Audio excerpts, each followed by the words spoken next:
So, good evening, everyone, and welcome Ariane Tamalet and Malte Tabeling here from France and Germany. We're very glad you're here. We're going to talk about management and what managements do in your countries and all over Europe and in the world, and how can aspiring managers and artists break through in different markets and different territories. But first, I'd like to introduce you a little bit, starting with you, Ariane. So you currently work for Filature Unity, where you hold the position of head of publishing and artist manager.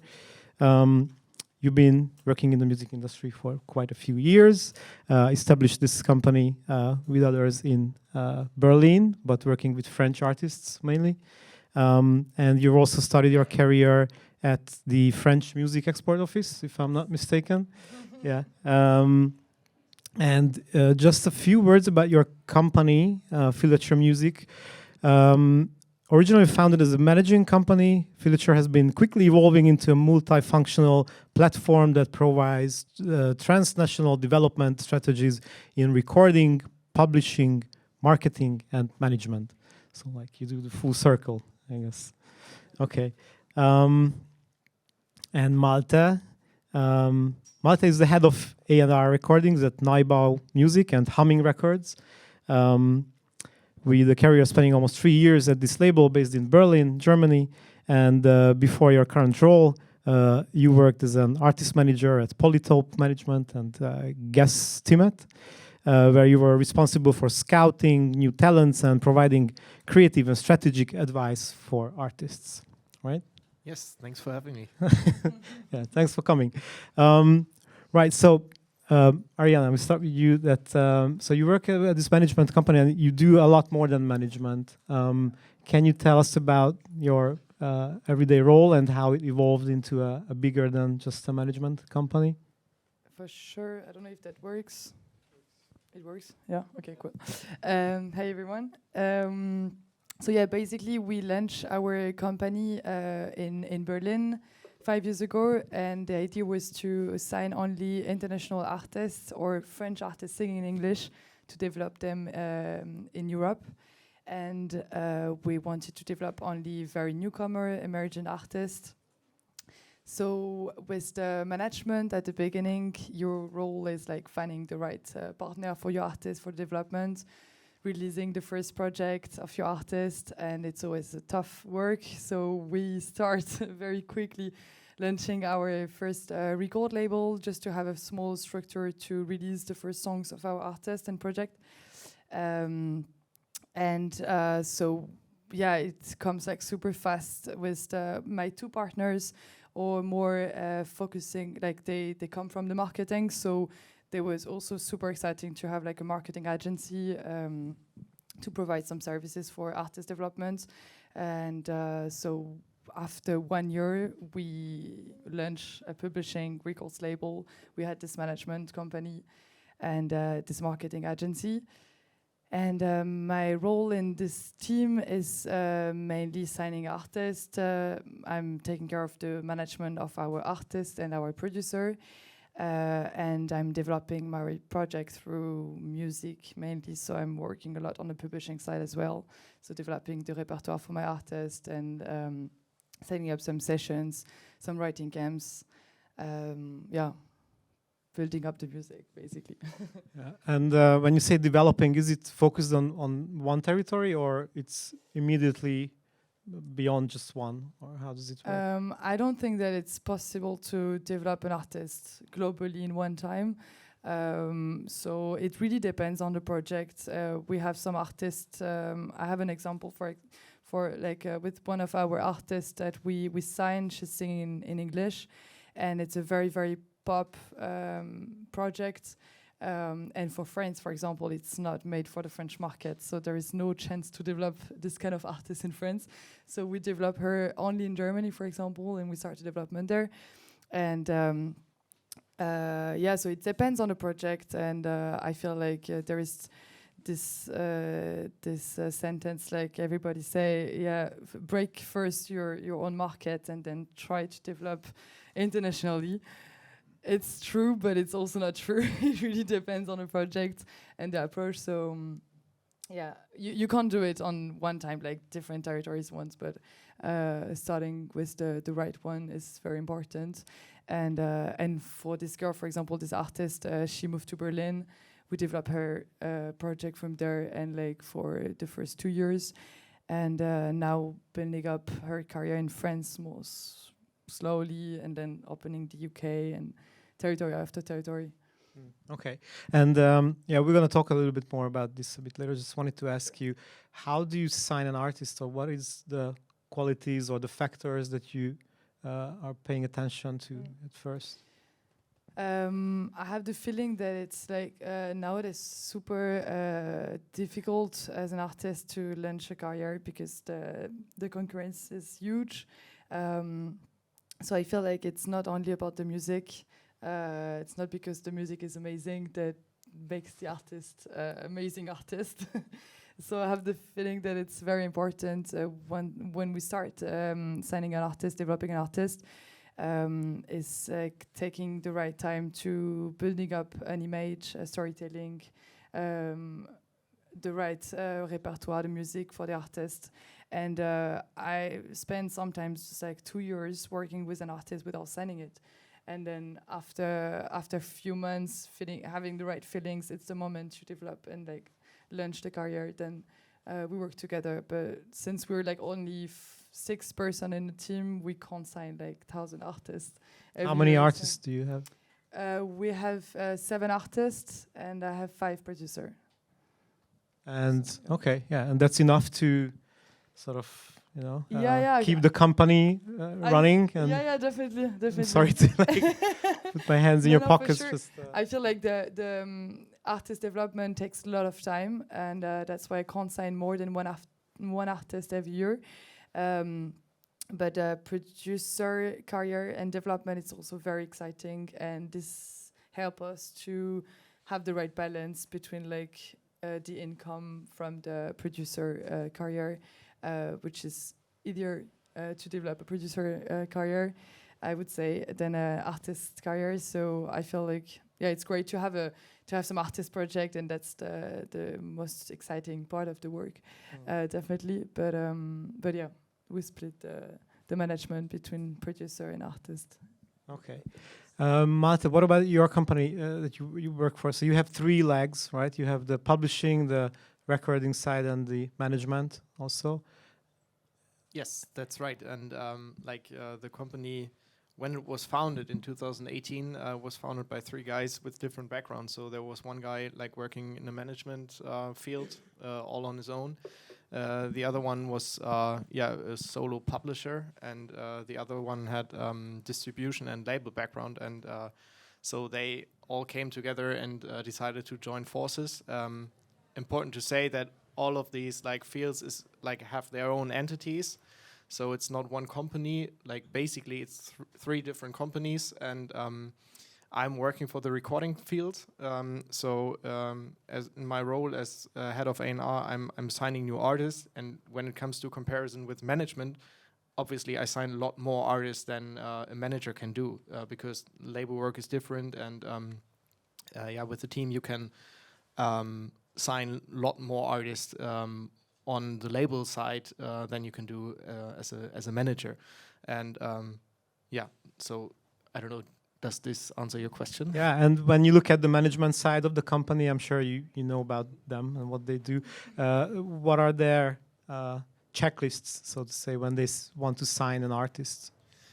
Yeah, that's a super interesting thing, because obviously we talk about it quite a lot. Like management, in best case, is a long-lasting relationship. So in that kind of like scenario, when people come together, artist and manager, and work for quite a long time, you don't have to sign that many artists. I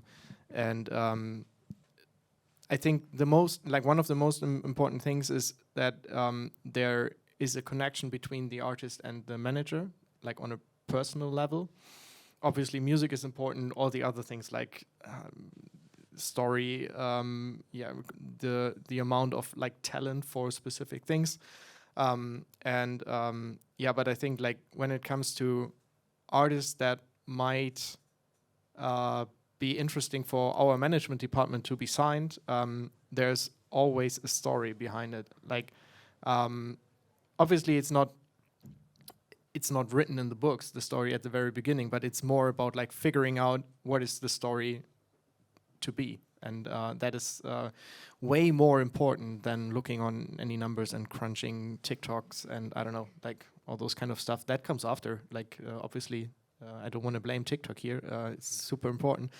But not at the very beginning when there's the decision of like, signing an artist to the management company or not.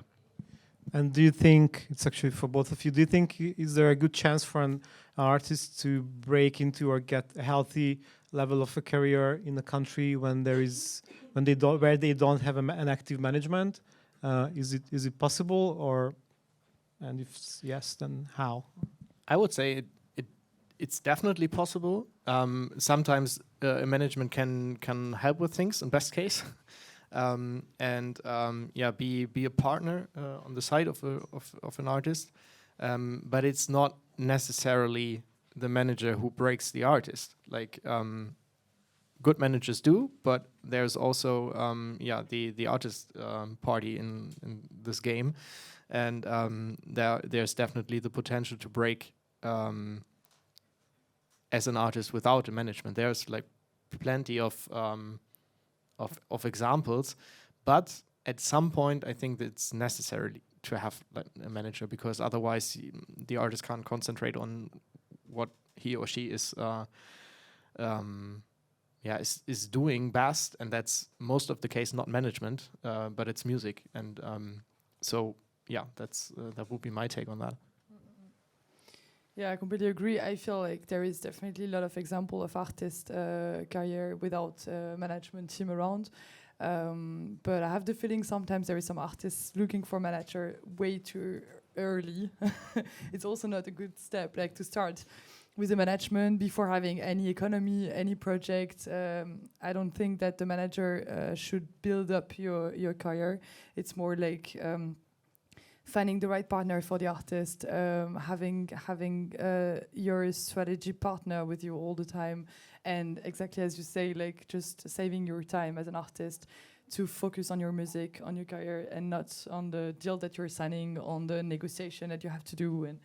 And I really like I don't know how is it in Germany, but I feel in France we are very old-fashioned on the management.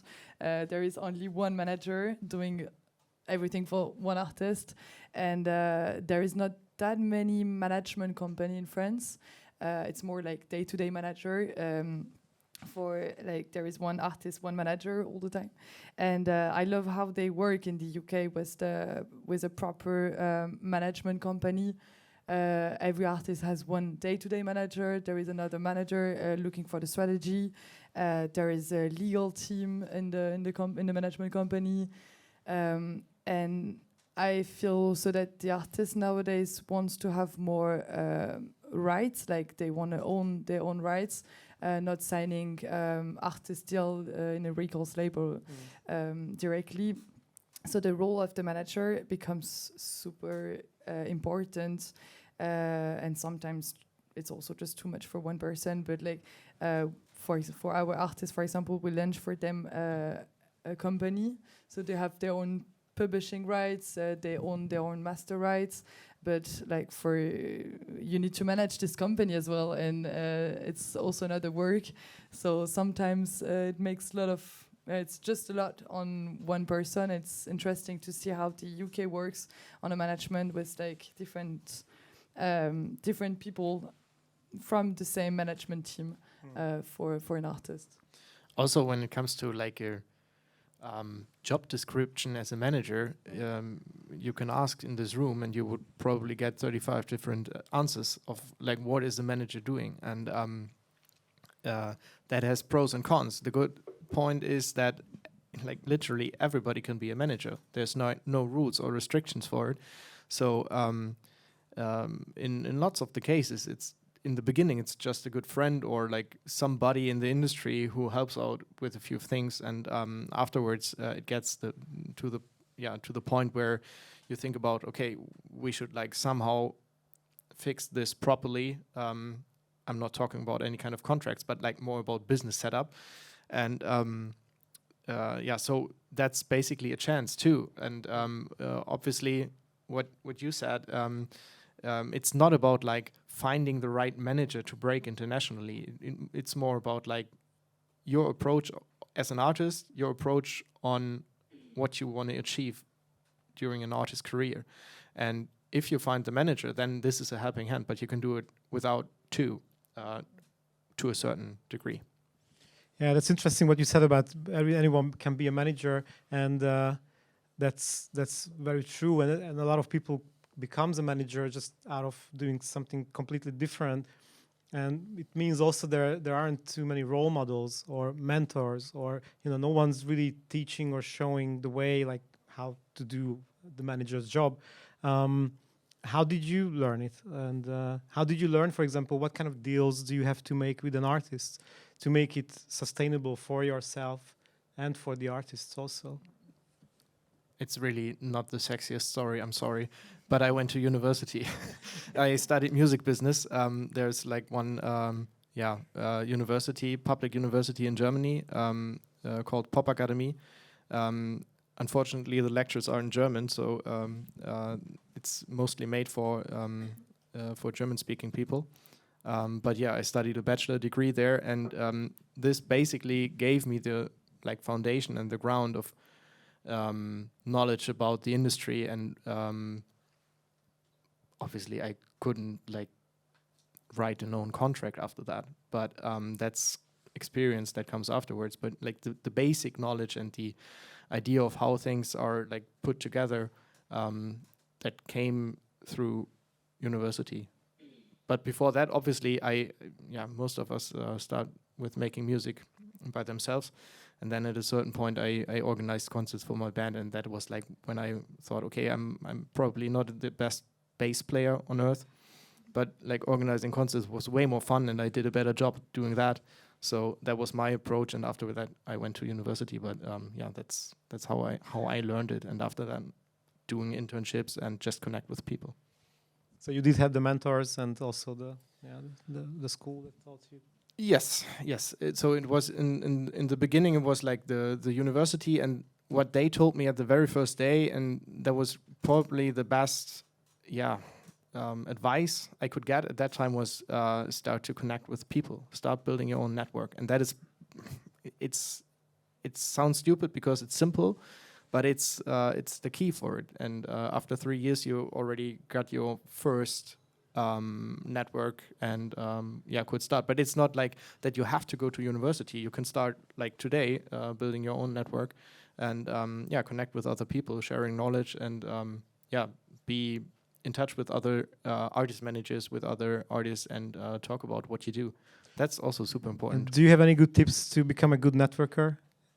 When you have nothing to offer, or you think you have nothing to offer, be curious. That's the first thing. Just be curious. Like nobody, like if you're curious, nobody is hiding like information. Obviously, there are some secrets, but it's like basically I've never met somebody who was not willing to tell me about the job. I mean, it's music industry. Like it's all people that like to sit in the spotlight and talk about it. So there's no, I think be honest and be curious. That's the whole thing. And what about you? Were you a self-taught, or you had some mentors? No, actually, I was studying law in France, and then I arrived in the music industry like super randomly. I was not made for it at all. I personally do not produce or have any artist project or anything, so it was really not like. It was very random. I was in Berlin for my Erasmus year, and in my flat, I was sharing a flat with like 2 German rappers. And they had like it was like the very beginning of their own career, and they was obsessed with French rap. So I helped them to do some session in France and connect with other French artists that I know in Paris. And then slowly I start from there, and they launched their own management company. I was part of it, and after 6 months, I was like, what I'm doing here, and I found a job at the music export. And so I started working for them for 1 year in Berlin. And it was super interesting because I connect with a lot of music people there, mainly from France, and I met these two partners with whom we start launching our company together. But we were very baby stage. Like, I don't know why we did it at this moment. We were like super exciting. We found out like a very cool German artist. Like she was doing hyperpop in English 5 years ago. Was like this. Who was it? Jinka. Ah, okay. Yeah. You remember her? And it was like yeah, we're super excited about her. So that's why we create this company for her at the beginning, and then we sign new artists and develop like some other careers. But yeah, I completely agree with the fact that it's so important to be curious. You learn so much from that. Like I only learn my job by meeting people and asking some advice and doing some mistake and restarts. And you always have some draft projects, which is not cool for the artist at the beginning. You're like, yeah, it's always a good way to start and to learn, definitely.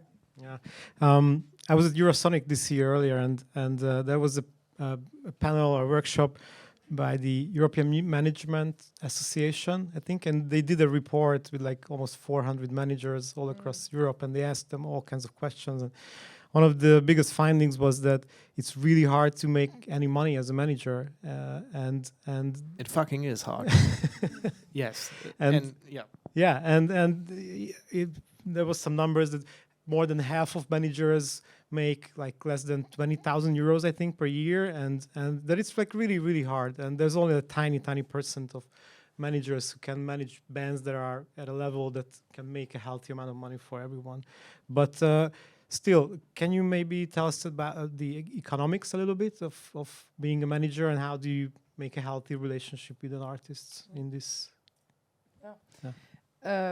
Yeah, I think it's completely true, and I feel like that's why it's very important to sign some artists not too early as well, because like as I said, the management relationship it's not very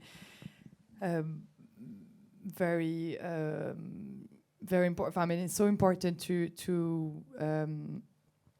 create a relationship with an artist once he's ready to have someone and able to create an economy around his own career. So it's very tricky, and I feel like now I have a lot of artists that I really like, and I love working with them, and I'm trying to get just like 2 hours a month for them as just for advices and like few calls if they have like any questions, being there for them, but like not more, to try to figure out like how we can spend our time in the right way. And like it's too hard to live as a manager with like a lot of newcomer artists and developments. So it's very important, to just like do not sign too early, or and it's hard also to sign too many artists. So that's exactly the question we were still asking ourselves, like how do we build up our management company, and how we can help our clients to develop themselves properly without spending 10 hours a week just as the parents, like to make sure that they post on Instagram or on TikTok and stuff. And I'm like, it's not my work, and I feel like it's not where I have like a right something for you, like for your career. So yeah, it's a hard question. It's always it's difficult to find an economy around that. But it's the management, definitely. That's why there is a lot of manager who got some master points or publishing rights or things to find the right balance. That's like with the managers like being in the credits. That's a tough thing. I know it's discussed a lot, and in the songwriting credits, you mean? Yeah, for example, or like the managers getting master share. If you ask me, and I'm not a big fan of that, because in the end the artist suffers. Like obviously, I get the intention why a manager does it, and there's the intention is not to blame, but it's I think it's like not really fair to get your name into the credits of something that actually is not your work. Your work is management, not creating the art. That's artist work. And so I think, as a from my personal perspective, I was in the lucky situation that I joined. Like my very first job was at Polytope Management, was to join a company where I was like an full-time artist manager. But as you mentioned, the UK model, like we had a team, and I had a few artists that I could sign throughout the years. And so in the end, I got a little bit of my own roster, but also like a helping team around it. And we were quite lucky that we had quite good success with a few DJs and producers that had huge radio success back in the years. And that obviously helped. I think that's rare luck. If you can make it to that situation, super cool, go for it, and then the sky's the limit. But if you can't do it, and most of the times you can't do it, it's super important to think about different strategies and approaches as an artist manager. And I'm pretty sure that it's the same in Hungary, that you get a certain cut on artist provision, and that's your management fee. And I know that lots of newcomer managers in Germany, for example, do a half-time job at a record label and manage artists as a side project, because I don't know any artist that really earns money in the first year. And obviously, as a manager, you don't earn money if the artist is not getting any money. And so that might be a thing to that's probably no news for you, but that's definitely a thing that I see a lot, like with young people coming into the industry. They work as some kind of social media managers for different companies, or like A&R consultants doing the scouting stuff, or help out in a publishing company setting up sessions and do it for 20 hours a week, and the rest of the time is their own business. And that helps calculating the money, and obviously the risk too, because what happens if the artist is sick and has to cancel a tour? Then you don't earn any money as a manager. So it is the hardest job in the industry, without a doubt. And there's a reason why I'm sitting here as an A&R, not as a manager anymore. I don't want to break anybody's dreams, but for me it was better to go on a different field and work with artists on that level. Yeah, and that's why I suppose you try to balance it out with the record leg, with the publishing leg, and with many other things. Okay, a little change of subject. So when you have an artist and you think that they are kind of done with their territory, or at least you're on the right track and you want to branch out to other countries, what are the things that you look at first, or how do you pick a new territory? What are the tips and tricks that you could perhaps share with us here? Hungary being a small country, a very little territory, so it's very hard to just focus on this country, although it's getting interestingly much better. But still, what are your views on this? Do you want to start, or shall I? Tell the secrets. Tell us the secrets. Trade secrets, please. Yeah. I don't know if there is a secret there, but on my perspective, I feel like it's super important. It's super important to be to observe the organic audience you have internationally. I feel like it's hard to build a career somewhere without having any arguments, like organic arguments. The first step to me is working organically with on the artistic basis, so trying to find the right featuring or just collaboration with a scene. For example, if you want to break in France, the market is so domestic, super French focused. But just as an example, Dua Lipa, she was nobody knows her before, and she had a featuring with Angèle, which is the biggest artist in France, pop French artist. And I don't know if like Dua Lipa could make something in France without these featurings. Like it helped us so much, and like she became someone. It was just like 1.5 years ago. So it's crazy. Like French people are just like focused on the French market. They don't know anything else. So it's like super helpful to have some artistic connections to break a market, and then launching the right team around the project, like. With Oscar Anton and other artists, we developed on our label. Like it was super hard to break the project in France. In France, everything is also focused on Paris. So if you don't have any doors open in Paris, then you're fucked for France.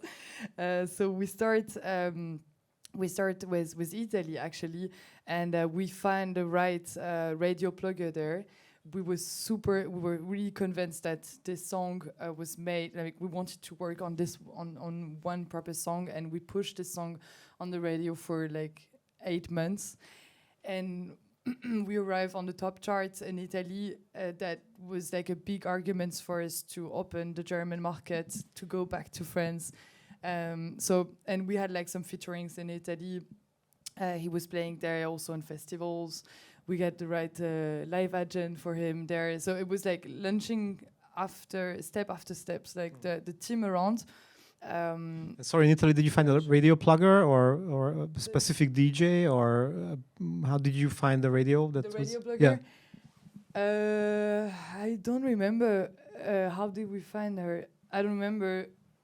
It's also a question of network, I feel. But I don't know. Someone recommend her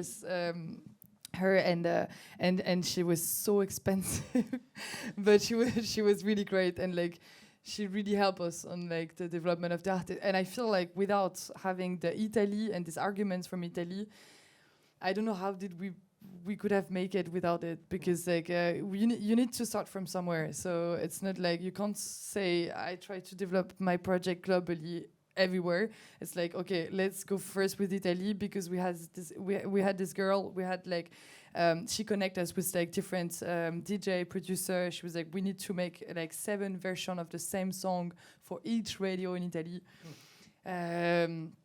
And you need to be there, guys, like for 1 year. So we spent like months and months there to do a lot of interviews and radio shows and live. And then we had like a sync there. He plays in like a series in Italy, and the story starts from there. And then thanks to this experience, we had the possibility to open the German market, Netherlands, and the German market is also very well connected with East Europe.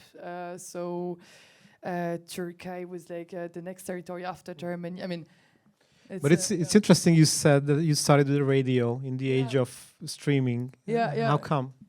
Why did we start with the radio?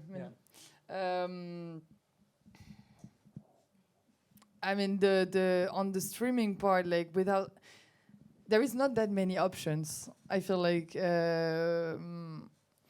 We start with the radio because we had this girl with this radio plugger, very convinced that she could make something with us and with this song and with this project, and so she pushed her like us to create like a proper strategy. She made all the strategy for Italy with us, and we start from radio.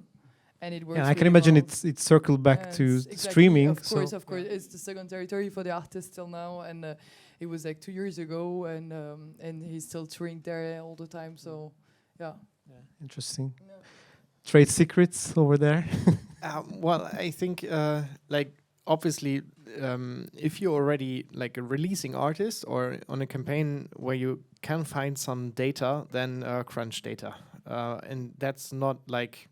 I don't know, getting too deep in it, but just have a look on where's your audience, what might be like obviously not the number one market, but discover spots 2 till 5, and then see what your chances are there. And then another thing, what Ariane already mentioned, is like connect the artists with each other. Like getting on a feature in a different territory is like probably the easiest way to enter a market.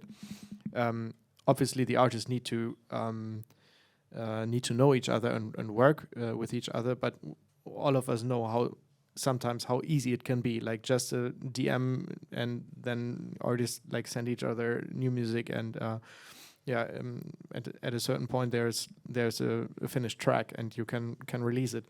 And the other one that is, or actually I'm doing it quite a lot, is like sending the music to people and ask for feedback. It's like, sounds simple, but it's not sending it to, like, I don't know, if I, for example, work with a band from Germany, and we thought about like bringing them to the UK, which is such a little chance to get like a foot on the ground in the UK as a German band, because Germans are not known for being cool, and so that is a tough topic.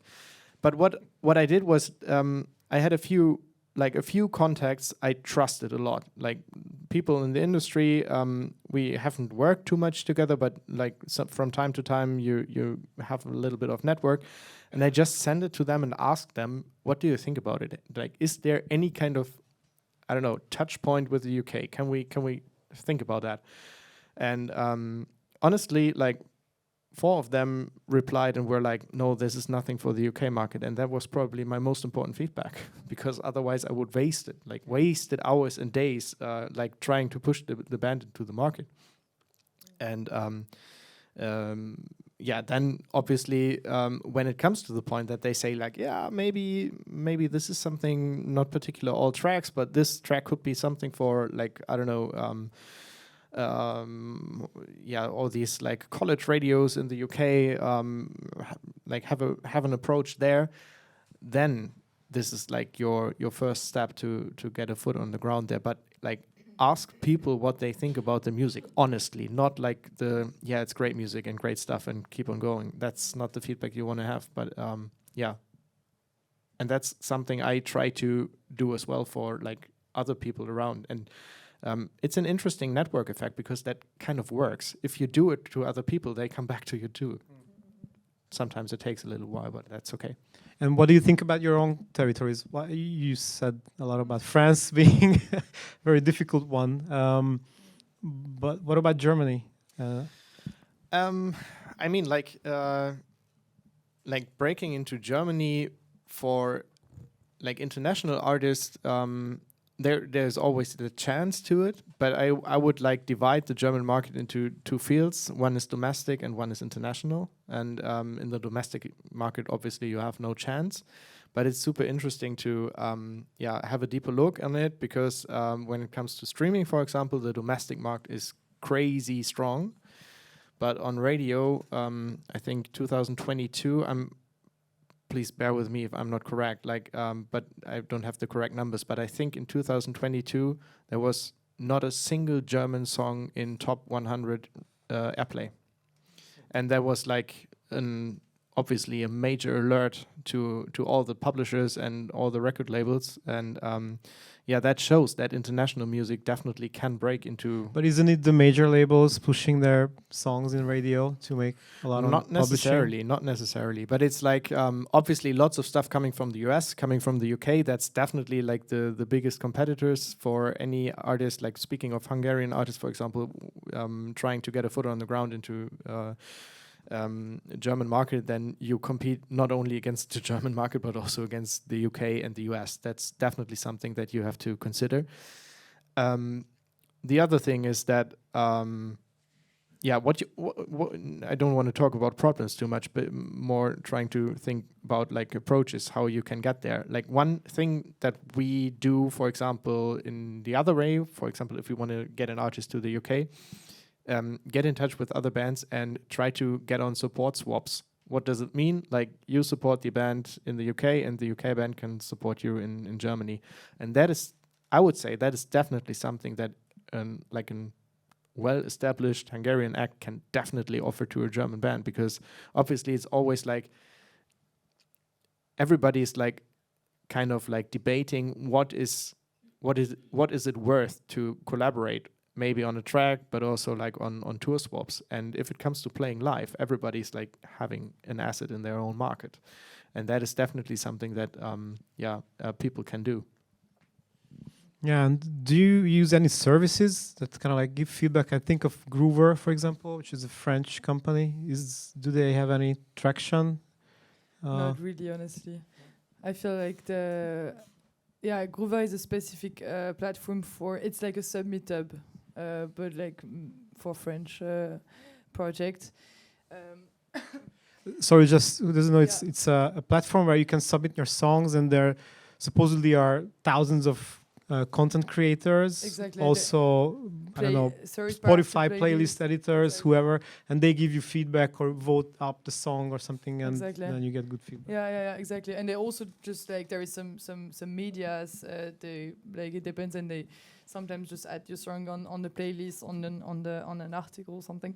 But I feel like Submit-Up is very it's much more interesting than Groover. It's a very small platform, only with very indie, or it's not very interesting to. I don't get any like interesting feedback, and it doesn't help us like to develop anything in France specifically. But yeah, I completely agree with you with the asking. Like every market are very specific, and you can't start launching trying to develop a song or like a career in France or anywhere like without knowing the market before or having any feedback from someone from the market, like saying like this is very cool and this is something in France happening at the moment, so it do make sense to push the profile here, and I can recommend you these people and these people to work on it. Without having any team, any partners on board, it's pretty hard. Trying to do it only organically, it's always a good step and the first step, but it's very important to get the team around you after that. But peer or like the press, the traditional press is not very strong anymore, so I feel there is some other options. The radio is also very specific, like it doesn't converse to stream all the time. So live is definitely good. It's a good idea, like yeah.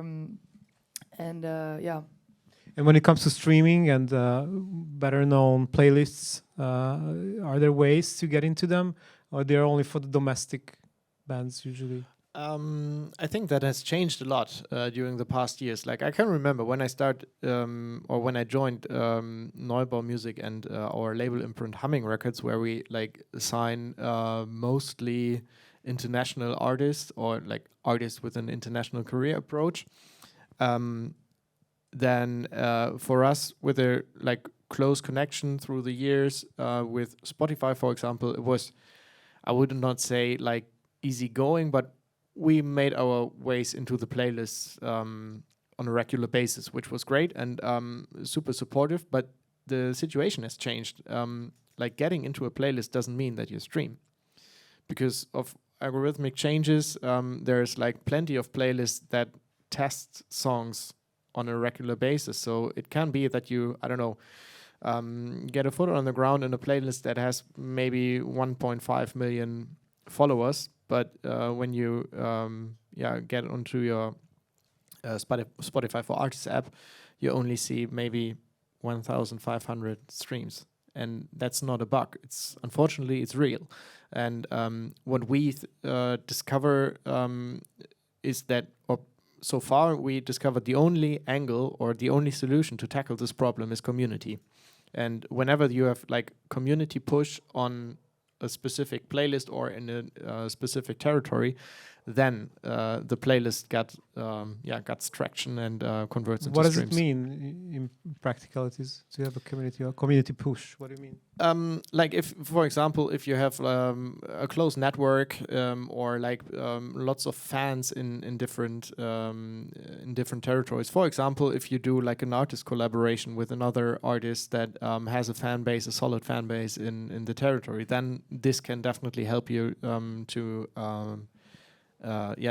reach the amount of streams, because otherwise you like, obviously you can thank Spotify for putting you into the playlist, which is great, but if you count the streams, then there's like bad awakening at some point. And this is something that we obviously see in Germany, but also all like my international colleagues I'm in contact with, they all say the same thing. So it got harder to get into international playlists, but also international playlists are not the game changer they used to be before. So and that brings us back to the question, like, what are your takes on how do you get your artists into different markets? And then in the end, it's all about like getting artists connected, getting communities, and get fans on board, and try to connect your artist with another great artist, or with other communities that weren't there before. And that's definitely the most important things, because like playlists, the streaming is not the amount of the money that you will get. It's not the way of like you create a career. It's like live. Like for example, getting a lot of international playlists and streams. It's not fake streams, of course, but it's not like a proper strong fan base, and it's not these people who will pay for a ticket to see you in their own city, or who will like buy your vinyl when you. Or your merch or anything. So that's so important to build a community and to have this strong fan base. And it's much more important to have like a smaller fan base, but like super strong and engaged, than like a bigger amount of fan split it in different territories. Not very. And when you see the fans are there, do you try to build on more like direct connections with them in terms of also monetizing the fans like directly and not through other platforms? If the artist is open for it, yes, because that means a lot of work, and like direct to fan communication is probably the best thing that you can do if the artist wants to do it. And I know lots of artists who say like, I don't feel very comfortable with it, which I have to accept because I can't push anybody to do it. But in case, of course, that this is like the best thing that you can do, like starting, I don't know, a WhatsApp chat, or like a threads, or I don't know, any kind of like community where people come together. We discovered it that in some, not with our artists, but German-speaking artists that started like a WhatsApp group, and it were only like a few, I don't know, close to 100 people. And at a certain point, the group was almost managed by the fans itself, because he didn't post anything in the group, and the fans were so obsessed with his music that they like organized fan activities within the group by themselves without him being involved. And that obviously is the best case. I wish that some of my artists would have that situation at some point. We're working on it, but that's definitely a thing that that you need to do. You need to care about your early supporters, because if you got early supporters, then they follow you for like the rest of your career. Yeah, but do you try to monetize them in different ways than, let's say, the general like less engaged fans?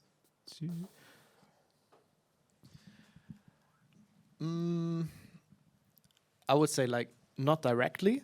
Because, like, for example, if you start with an artist career, it might be worth to think about, like, if, for example, you have a merch drop, like, get the 20 most active Instagram accounts that you know that are interacting with you, like tagging you in each and every story. Get them a package of the merch for free. That might be a good invest, because they will get every follow merch they could get, for sure. And so, like, it's not about like getting special benefits or like special discount actions or anything with them, but more about like, building really strong relationships with these kind of fans, and try to keep them as close as you can do. Okay. Do you have any questions? Is there anyone with specific questions? We're here afterwards too, so if somebody wants to ask afterwards.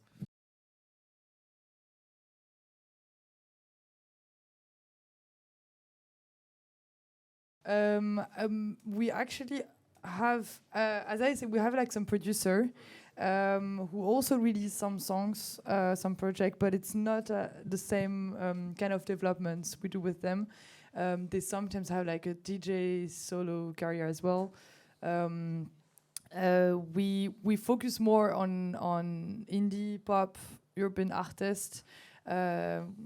But yeah, definitely we don't work in the same way when it's like comes to instrument. It depends on the genre and the economy and the strategy of the development for electronic music, for example, is so different.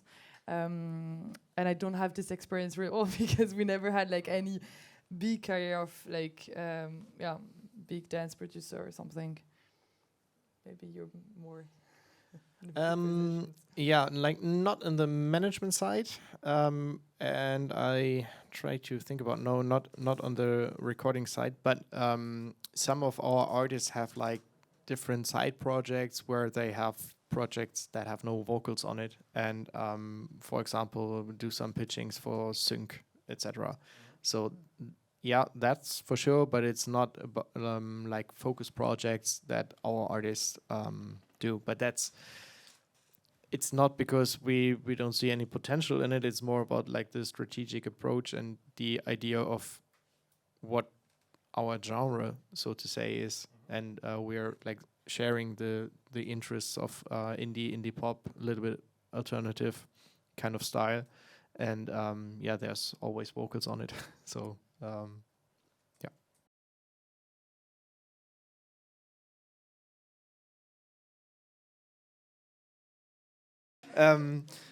No, of course, it is super important to get on these playlists, and it can be a game changer too. But it's not the situation just has changed.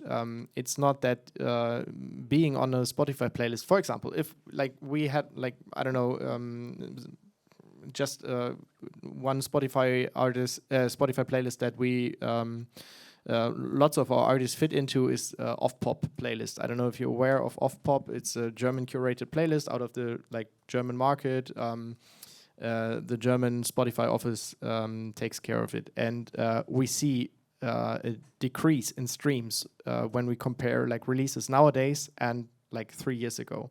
So the playlist itself is not streamed that much, and it's not like anything to blame somebody for, but it's more about like a change of the market. And Spotify, like when we talk about Spotify, it's always super important to remember what is Spotify made for. Spotify is not made for artists.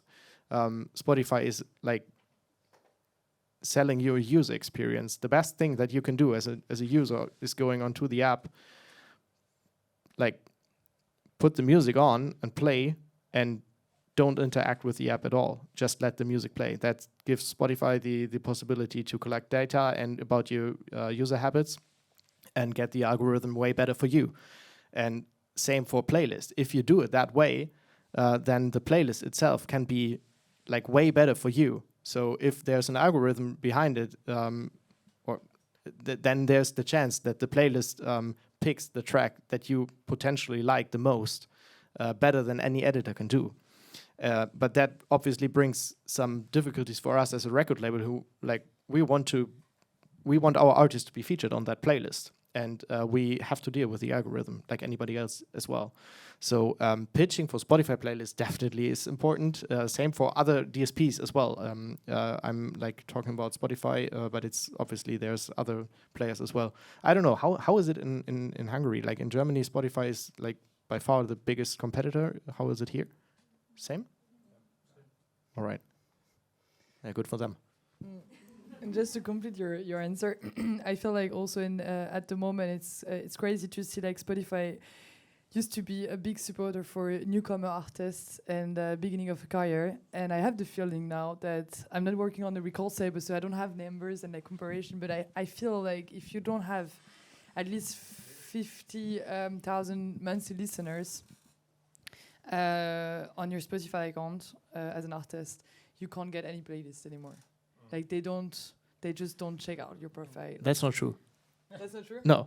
I can guarantee that you have the chance to get onto playlists. Of course, you still have some chance, but it's like so different. I remember when we started launching some new project at the beginning, or like just having Spotify supported the project for the day one until the EP release and the album release, and they were like pushing the artist like for the all first step of development. it's so different now. That's true. Yeah, yeah. So It has changed. It's so hard. Yeah. Yeah, but we were kind of like delusional here. We still have to keep the hope that there's room for new artists. So Spotify is definitely picking up. No, but picking it's up also artists. cool to do not focus only on the Spotify playlist. Like it's not, it doesn't make like an artist career. So of course it's great to get some playlist. It streams. It's like visibility and etc. But it's not this. It's not the only things that like. It's not the first things that you need to think of like when you start your artist career.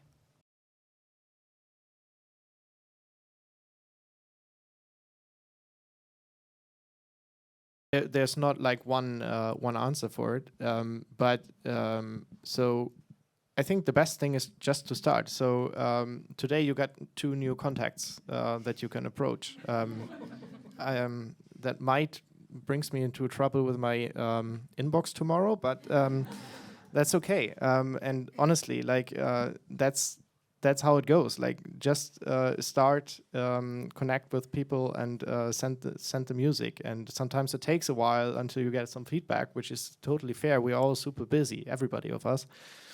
But obviously, nobody is expecting you as a like beginner manager to have this kind of network. Like all of us, we all started somewhere, and still there's like on every festival, on every showcase event, on every event like this, you meet new people, and that's the cool thing about network. It never ends, and obviously you can't like be in contact with each and everybody all the time, but yeah, most of the time people remember that you were in touch and are keen to help. And obviously, like getting other industry people to concerts, it's a must. That's definitely something you have to do as a manager, and yeah, push hard for the first steps. But it's not necessarily the like international PR company. They want to make money too, and they sell you the campaign anyways. Yeah, so I think best thing is just to start about it. I don't know if this helps you.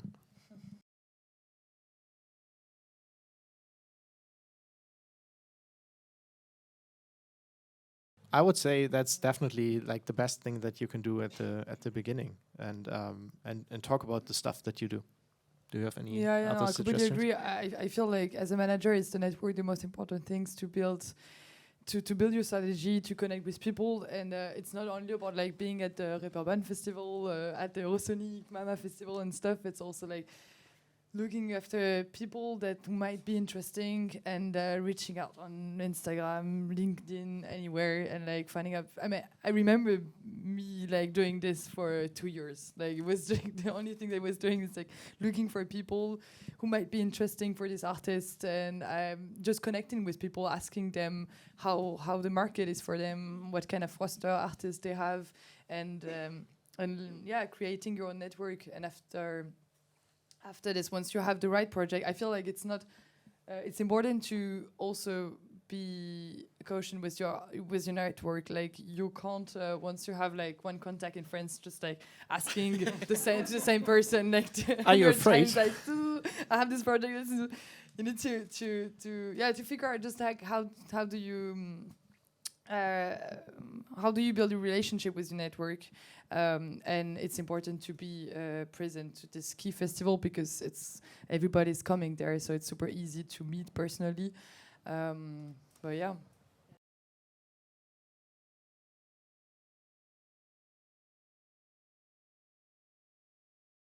LinkedIn probably is a very corporate surrounding, and like most of the music industry people don't like corporate surroundings so much. So yeah, but there's like obviously everybody of us has a LinkedIn profile. So whenever you want to reach out to them, you can do it. But the thing is always like the email, the cold call, or like the just approaching without any personal contact is harder than like just sending an email after a personal meeting, and it just can be like a quick chat after a concert, or like, I don't know, a drink at a bar where you were in touch with somebody, and just like follow up on that quickly. Don't do too many things, just to be in the address book of the other people. That might be the good thing.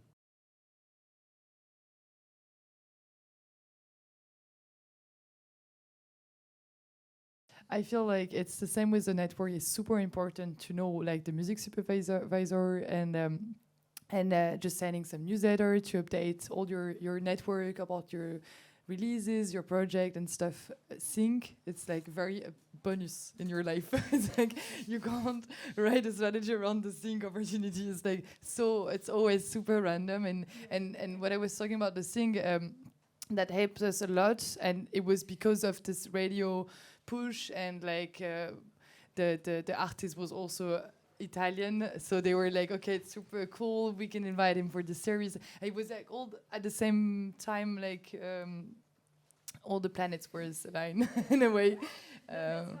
Yeah, it's definitely true.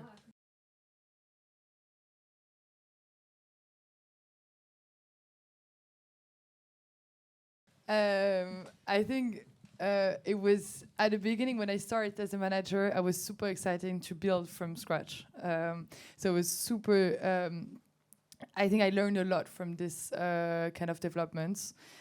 Now I would say the opposite.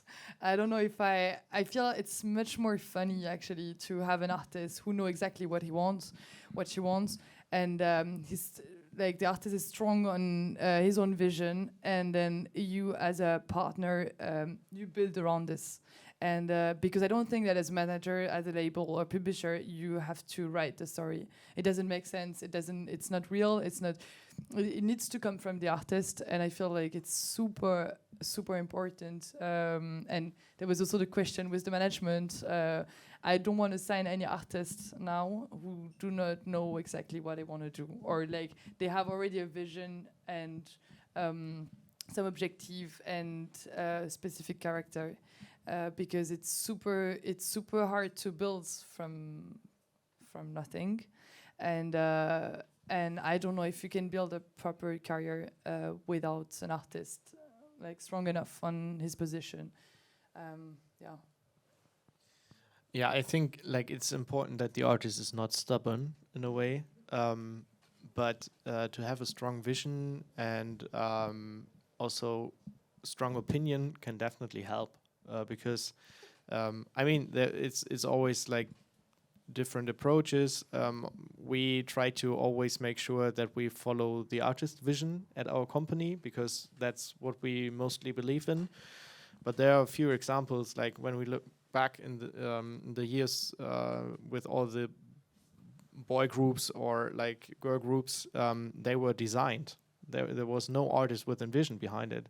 So there's like, and we still have this nowadays too from time to time. So it's just a different idea of managing artists. And at our company, we mostly work with artists that probably are not like always able to really say what they want, but in the end they know what they want, and it's our job to find out how to describe it. Okay, thanks very much. If you have more questions, then you can ask them after this session, because we have to move on to the next one. And thank you very much for being here and answering all these questions and giving us a lot of good things to digest. So thanks, and everyone who's here after this can, I guess, approach you and spam your emails as much as you want. Thank you so much. Yeah. Yeah. Thanks. Thanks for that.